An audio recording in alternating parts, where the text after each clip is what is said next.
Hello, welcome to the Kitchen Spy. My name is Kate and this is another recipe for you, and this time it's fragrant spicy chicken.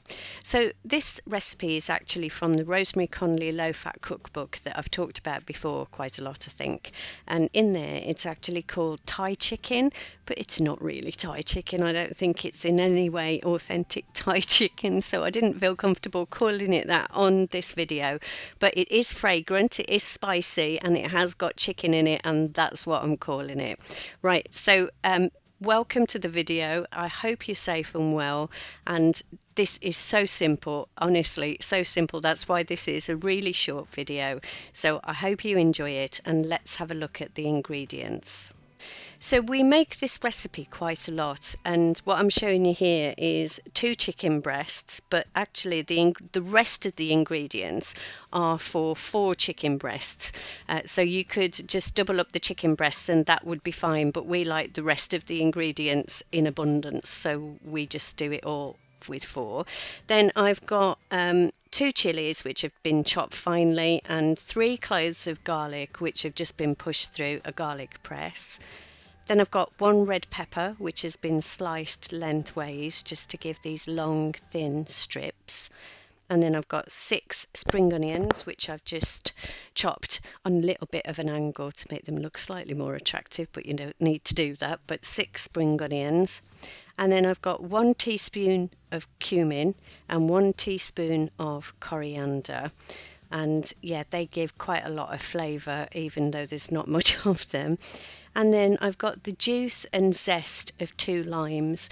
So I've got, and I will show it you on one of the next videos I do, is like a little plain grater which is really good for zesting.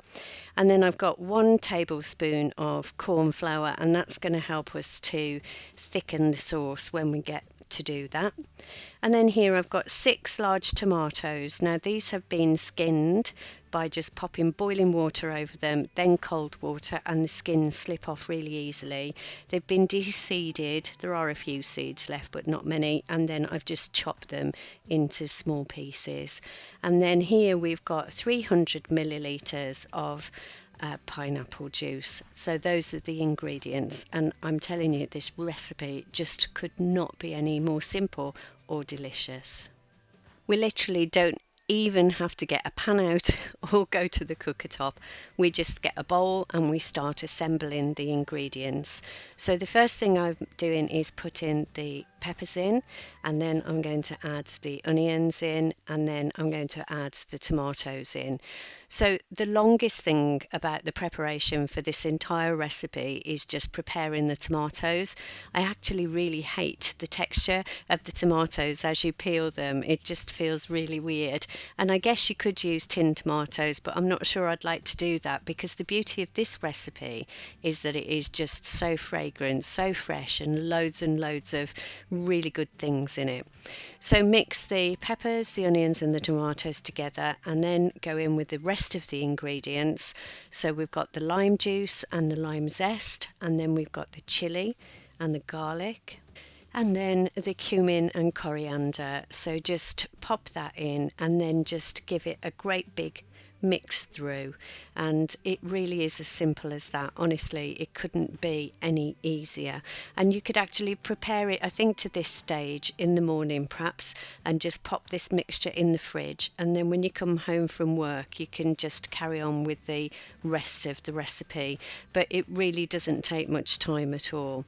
So yeah, as I said, this was from the Rosemary Conley low-fat cookbook, and that I've shown you that on my favourites video, which was up last Sunday. So if you're interested in seeing that cookbook, if you just pop back to that video, which I will link down below, then you can see where I got this recipe from.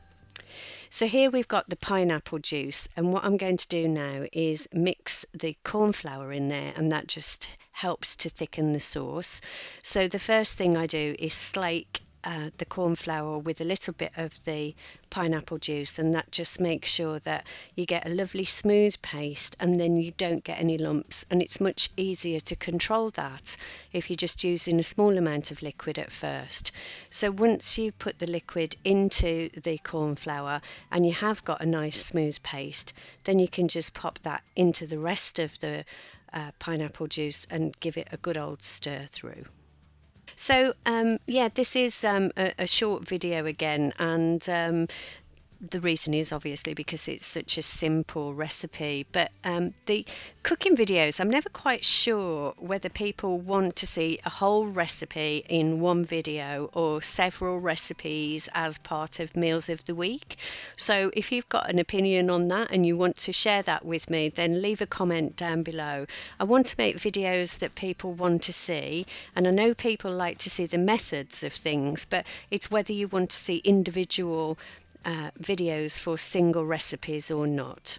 So here I've just mixed in the pineapple juice with the corn flour, and I've just popped that into the rest of the vegetables and give it a good old stir again, and then I'm just seasoning well with salt and pepper, and again just another stir through so that all of the flavours are all mixed up and ready to go on top of the chicken. As I said earlier, the vegetables I've got here in this bowl are enough for 4 chicken breasts, but we really like this recipe so much, and the juice and the vegetables are so lovely that we use 2 chicken breasts in an oven-proof dish, as you can see here, and then I use the full amount of the vegetables to pour on top of the chicken. So you've got 2 chicken breasts, or 4, whichever you want, and I just pour all of the vegetables on top of it and just make sure that the chicken is covered by the juice as much as it can be. It doesn't matter if it's not completely submerged, that's absolutely fine, but I just give the chicken breasts a little bit of a baste, and we want the oven to be preheated to 180 fan, and I forgot to work out what that was in the other thing, so I'll list that down below. Anyway, so pop that into the 180 fan oven for about 45 minutes until the vegetables are nice and soft and the juice is all thickened and lovely, as you can see here. You can see that there's a tide mark around the oven-proof dish, and that's obviously because some of the juice has evaporated during the cooking process, but you can see there also that the remaining liquid is nice and thick because of that lovely corn flour, and that the peppers are all cooked and soft and ready to eat. So here it is, all served up. Now if I'd got any fresh coriander, I would have sprinkled some on the top, but I didn't have. So this is just served with some plain rice. So altogether this plate of food came to 459 calories, but in terms of calories for the just the sauce itself and the chicken, that's 307 calories. So 307 calories for the chicken element, and then altogether that's 459 calories including the rice. And this is also really nice served with noodles, and it's also nice on its own. So sometimes I make this and I just chop the chicken up once it's cooked and eat it almost like a really fragrant and delicious soup. So there you are, that's the recipe. I really appreciate you watching it, and I hope you like it, and if you do give it a go, please let me know how you get on and what you think of it. Thanks very much for watching, and if you are a subscriber, thank you very much for your support. I really appreciate it.